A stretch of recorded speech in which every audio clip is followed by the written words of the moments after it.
Snehalaya silks. இங்கு ஒவ்வொரு புடவையும் ஸ்னேகா தேர்ந்தெடுத்தது உங்களுக்காக.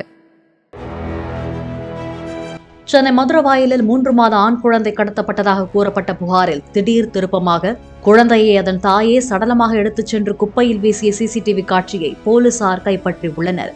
விசாரணையில் உடல் நலமின்றி குழந்தை இறந்ததால் சடலத்தை வீசியதாக அப்பெண் கூறியதாக தெரிகிறது. 2ஆம் திருமணம் செய்துள்ள அப்பெண்தான் குழந்தையை கொன்று வீசினாரா என்ற சந்தேகம் எழுந்ததை அடுத்து சென்னையின் குப்பைகள் கொட்டப்படும் பெருங்குடி கிடங்குக்கு சென்று குழந்தையின் உடலை போலீசார் தேடி வருகின்றனர்.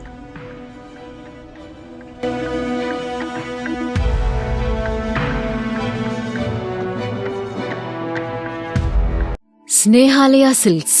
இங்கு ஒவ்வொரு புடவையும் ஸ்னேகா தேர்ந்தெடுத்தது உங்களுக்காக.